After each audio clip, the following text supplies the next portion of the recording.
Modern aviation has made great progress in recent years.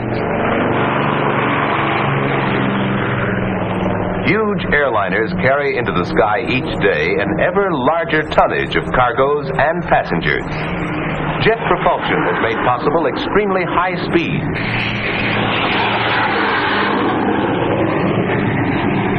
Yet, in one aspect, these aircraft have become more limited than before, since they need exceptionally long runways to take off and land. The need for an aircraft independent of huge airfields is being met today by the helicopter, which can land in any area big enough for its whirling rotor.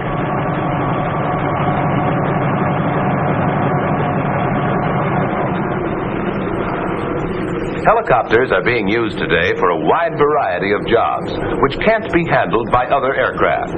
In larger cities, they are delivering thousands of pounds of mail every day from outlying airports directly to the post office. These craft can carry some 400 pounds of mail on each trip, and in some cities, trips are made throughout the day at 20-minute intervals.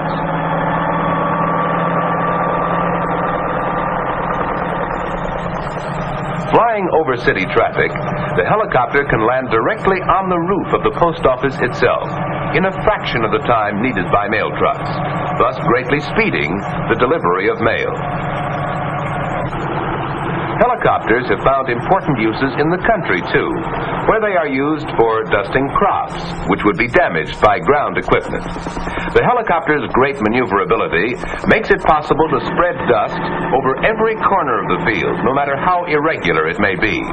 The sharp downdraft of the whirling rotor causes dust to swirl among the plants, thus giving them a more thorough coating.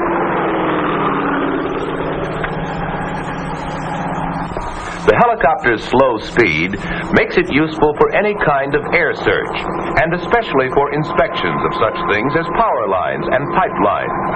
If anything unusual is spotted from the air, the helicopter can hover to give the inspector a better look.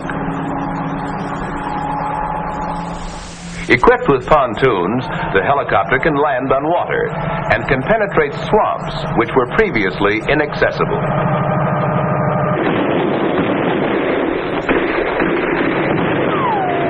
In war, the helicopter has proved itself for many purposes. In addition to its use for observation, for direction of artillery fire, and for transportation of men and equipment, the helicopter has saved many a life by its ability to land directly on the battlefield in order to speed wounded men to base hospital facilities.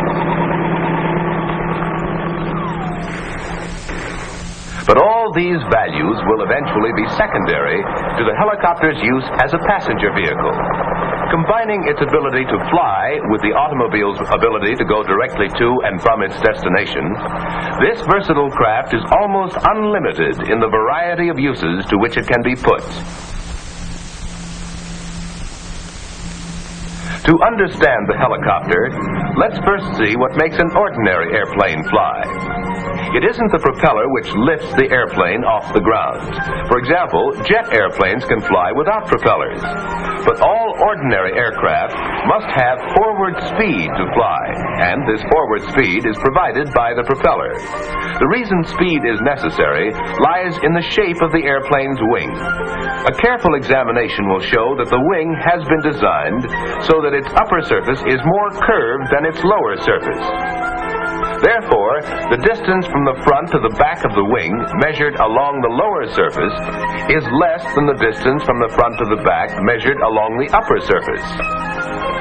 When the airplane is in motion, air rushes past the wing.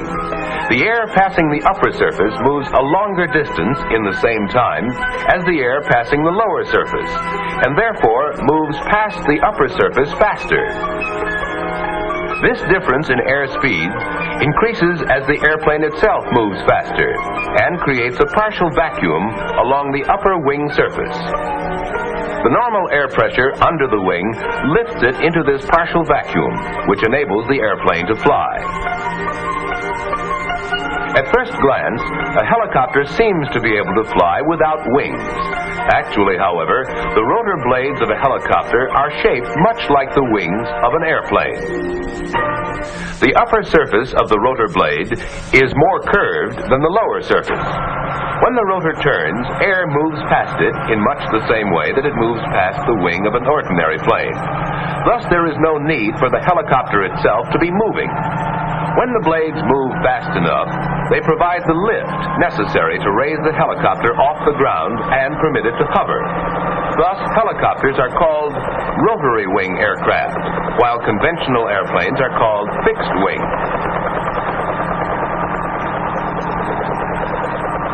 The helicopter's development stemmed from an earlier craft, the autogyro, shown in these historical films.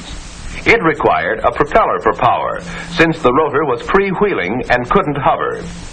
Many devices first developed for autogyros are being used in today's helicopter. The helicopter is a free-swinging body hanging from the whirling rotors. The turning rotor sets up an action which tends to turn the body of the helicopter in the opposite direction. This action is called torque and is counteracted by a tail propeller called the anti-torque rotor. The tail rotor is used to turn the craft in any direction independently of the direction of travel.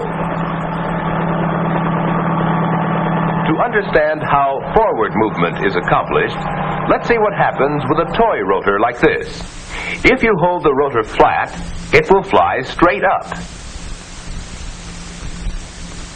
But if you tilt it in any direction, it will fly in that direction.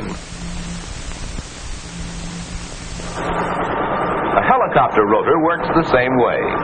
Tilting it in any direction with relation to its shaft causes the helicopter to fly in that direction, whether it's forward, backward, or sideways. The direction of flight is determined by the tilt of the rotor, and not by the direction the nose of the helicopter is headed. Now let's take a ride in a helicopter.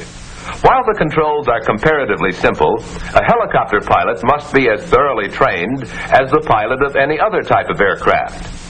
A self-starter starts the engine, and after a careful warm-up, we're ready to take to the air.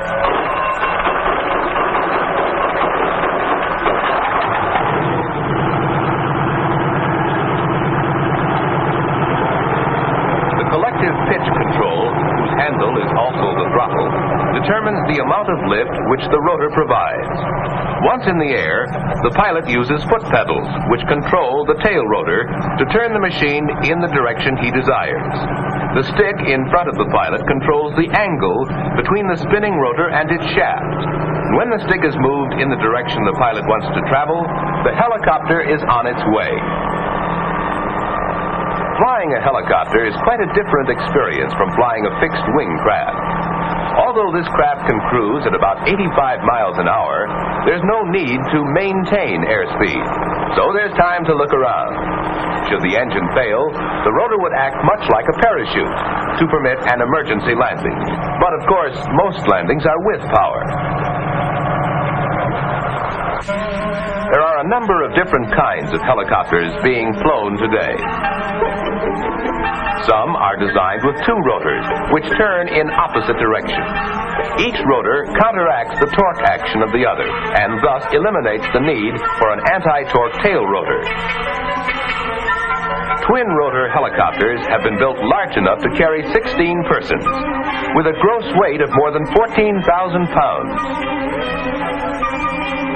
The jet helicopter, powered by tiny jet engines on the tips of the rotor blades, works much like a fireworks pinwheel. The jet engines are the only source of power. Jet helicopters are simpler in construction, lighter, and easier to operate than conventional helicopters, although fuel consumption is very high. The continued development of this and other types of helicopters, with their unprecedented freedom of movement and the wide range of uses to which they can be put, holds great promise for the future of transportation. Who could have predicted the vast changes which the development of the automobile and the truck have brought about in our society? The potentialities of the helicopter are just as great. Its versatility as a transportation vehicle may eventually play an important role in reshaping the pattern of our daily living.